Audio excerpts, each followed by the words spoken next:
It's been a year. You haven't been sacked. Thought you at least deserved a pizza. Uncle.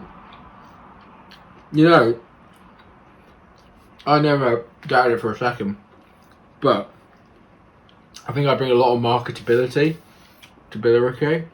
The sales seems to be going really well and people seem to be really enjoying it, and hopefully everyone is really enjoying Billericay Town.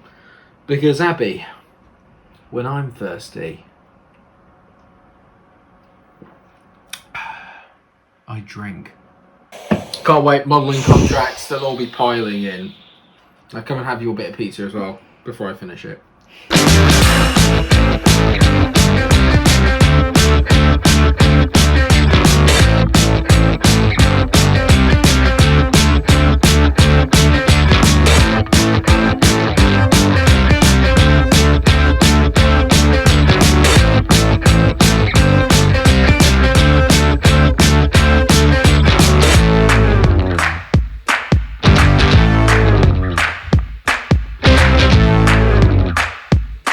Yeah, that's right. I made it a whole season without getting sacked. Hello everyone and welcome to the Season 1 finale of Non-League Champions League with Billericay Town on FM22. Gonna do something I don't often do, but a shameless plug right at the start. If you, of course, you have enjoyed this first season of Billericay, why not drop a like on the episode, because it won't hurt you. It really helps the channel out. It'll help the series gain even more momentum and get more people into the Billericay fan club, which, by the way, are very, very pleased right now.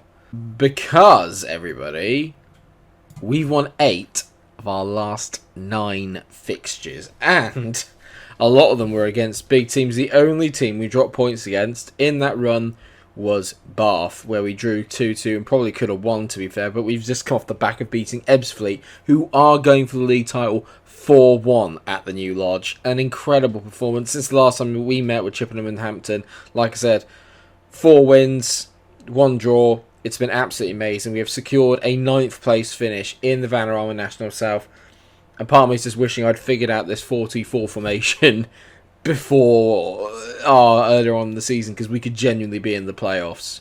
We'll get on to the season review at the end, and I'll talk you through probably what's going to happen in the summer, because there's a lot of players that are probably going to move on that I don't want to move but are going to be moving, which is a little disappointing. But I've got players in mind to kind of come in, and then we'll talk about what's going to happen next season. But let's just get stuck into it today then. So this is the team, and it hasn't really changed for the last 9 games. Yusuf Martins in goal, Ojo Chambers, Ekpateta and Wilson at the back four. You've got Reason and Parrott in the middle. They've formed a brilliant little partnership.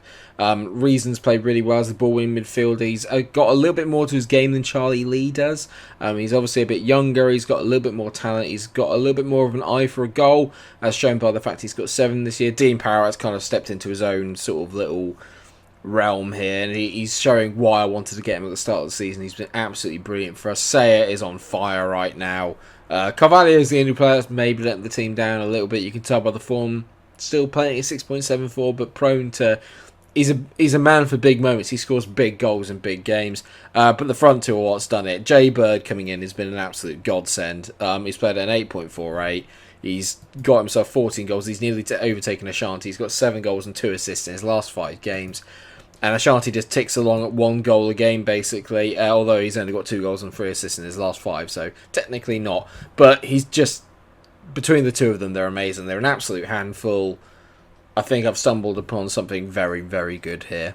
And today we'll be playing Braintree, who are towards the bottom of the table in 17th position. It'd be lovely to finish off with another win and make it 9 wins out of 10. Femi Akinwande, a player that I'm pretty sure most of us are familiar with if you've been on the channel before, because I had him at Billericay when I first took over them in the 30-year career a few seasons ago. He's going to be playing up front for them, and he is apparently their danger man. So...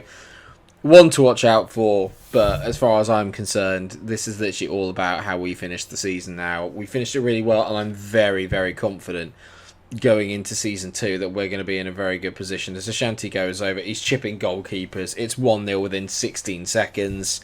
This 4-2-4 is just... oh, it's a godsend at this level. I love it.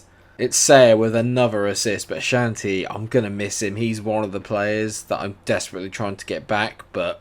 he's not interested. Bird is on loan, but his contract runs out in the summer, so I'm going to try and sign him then, because they're not willing to part with a £0 offer for him, which is really disappointing. The front two have made such a big difference since I've been able to start scoring goals. I think in the last 10 games, we're the highest scoring team in the league. So we've obviously got the potential to do it. The defence has tightened up. That's one thing I have done that is pretty good, is that Ekpiteta and Chambers. I've signed both of them again, so both of them will be here again next year. The goalie is a sort of problem because he definitely doesn't want to come back, and his contract is expiring, so I don't think I'm going to be able to get him back in on loan again.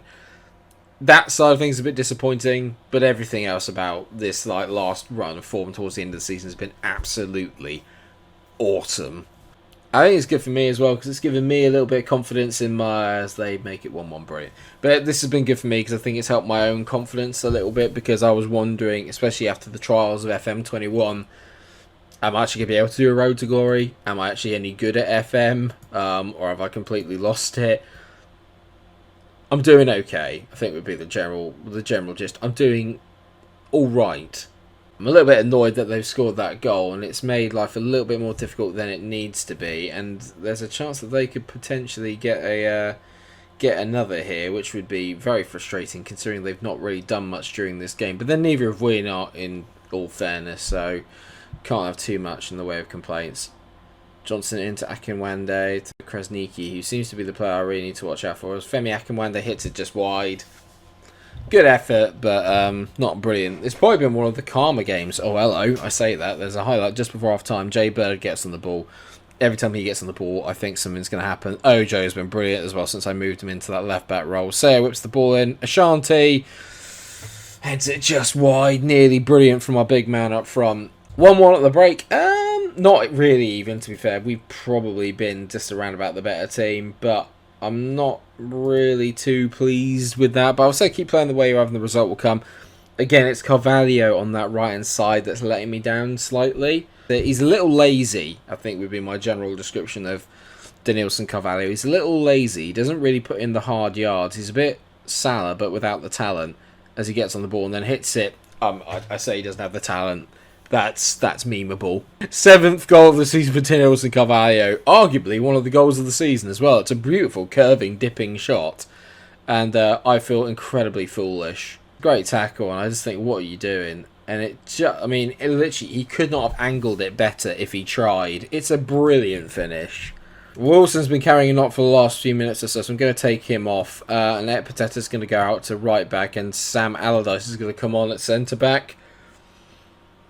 Watch it implode from here. That's not a good header from Sayer, and he's just giving them the ball back here. As Krasniki bends it, he's hit the bar. That's really unlucky. Ojo manages to clear it to Ashanti. He finds Jay Bird, who's been very quiet today, but that's lovely football out. We're a little bit lucky there. Could arguably have been 2-2. They've been really unfortunate by hitting the bar. Our XG's higher, so we've made the better chances, but it's safe to say, in terms of highlights, it's been very, very even. Tonbridge are going down, by the way. It looks like Ebbsfleet are going to win the league, but they didn't beat us. So, Pritchlow on the ball. Back to Zona. Zona into Bradbury. Bradbury whips in. Johnson. That did look like a bit of a penalty there. It looked like Sayer gave him a little bit of a shove in the back, which wasn't fantastic from him. Johnson on the ball. Up against Mersin.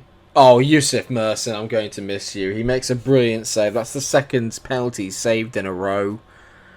Oh, I'm going to miss him so much. Well, there you go, viewers. An unconvincing 2-1 win at the end of the season. But that's 9 from 10. 9 wins from 10. 10 unbeaten. And we finish 1 point behind Havant Waterlooville in 9th position. 5 points off the playoffs. If you'd offered that to me 2 months ago, I would have bitten your hand off. A brilliant end to the season has given me a lot of confidence going into next year. What a start. FC are crowned champions in the end, which is obviously a little bit gutting from our point of view. Well, not really. It doesn't make any difference to me. I'm just annoyed. It should have been us. Had I just gone for the 44 earlier on in the season, could have been us. So the end of season review, there seems to be a lot of players that people are quite happy with. Jay Bird seems to be a lot of a fan favourite there. He's got, that well, to be fair, he's got 14 goals and 4 assists in 19 appearances, which is just shy of a goal involvement every game, which is amazing. Harvey Sayer came in as well. He's back in on loan next season. That has been agreed. Obviously, 8 goals, 21 assists. Crucial part of our team. Yusuf Merson came in. The loan signings in January are what saved my job. Although they've been made to eat their words on Brad Bood. Everyone was at the start, oh, he's terrible. Oh. They actually gave him an E in terms of what they thought. But I did obviously manage to get the best out of him. It's just this middle part of the season where we had a little bit of a complete lull, but then we've had a really good run towards the end. We finish off 9th, not bad. Top half was the expectation. Asante did finish as our top goal scorer, but I think I kind of expected that. Biggest win was against Corinthians, 6-0 in the FA Trophy. Match to remember was our win over Maidstone, apparently. I've helped with the financial damage. That's the most important thing as well. We're in a much better financial position than when we were when I took over. It might not have been the best of seasons, but your prudence definitely helped the club's finances, so I helped in that respect. They sold 216 shirts. I bought one of those shirts and it still hasn't turned up yet. Billericay, get your act together. Player of the season was Michael Chambers. Young player was Ashanti. Signing of the season was Ashanti. Goal of the season, Danielson Carvalho, obviously. Most assists, Harvey Sayer. Michael Chambers dominates a lot of it. Jai Reason, I think, had a very good end to the season. He'll definitely be here for next year, I'm hoping. We've set a new record for the club with 10 games unbeaten, which is brilliant. Ashanti was quick us off the mark with the 16-second goal, which was very good. Apparently the team's pretty happy with that. And the next season is top half, and then it's the season after that we're going to be looking at the playoffs. I promised a lot of people that we're going to be looking at doing the playoffs next season. So I've got a lot of things that I need to kind of get out there and do. It looks like Yeovil are interested in signing Ashanti, which means I've got no chance of keeping him. Discussed the plans for next of the season. I'm going to say top half again next year. Ashanti's behind that. Everyone's behind that. So I want you all to enjoy. I was expecting more in terms of promises. I mean, Dean Parrott hates me. I'm glad to see the back of you, mate, if I'm honest. You're a little mutinous bastard. I mean, a really valued member of the team. Got some sponsorship deals in, which are going to make us no money. It's great to see.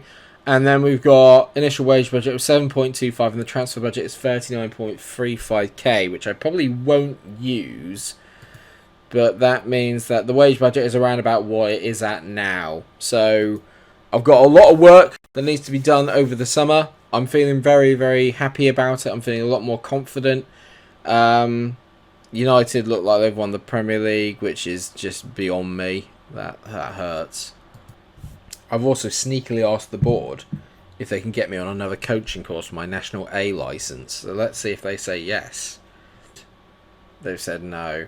We have to be selfish here. We fear that if you continue to make that sort of progress, the club could lose you to bigger and better opportunities. That is nonsense, lads.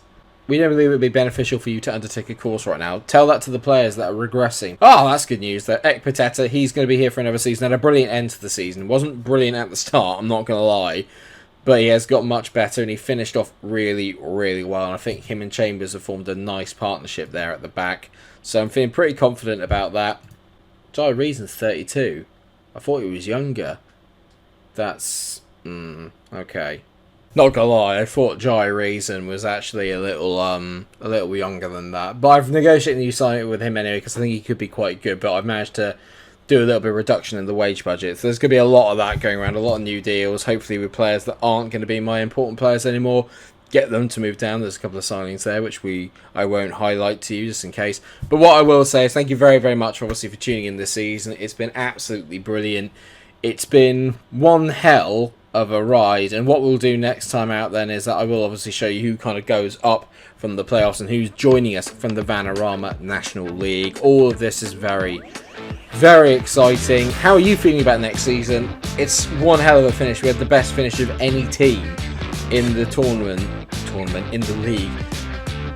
Do you reckon we can go up next year? I don't know. Depends a lot on what happens during the summer. I've obviously got a lot of time now to sit down and get that bit done, but I always enjoyed the kind of the transfer windows when it's in the non-league. Lots of wheeling and dealing, lots to be decided. But thank you so much for watching. I hope that you have enjoyed today's episode. If you have and you've enjoyed Season 1, please remember to leave a like, share and subscribe, and I will see you at the start of Season 2 after a very busy window, no doubt. Until then, take care of yourselves, everybody, and stay cool. Bye.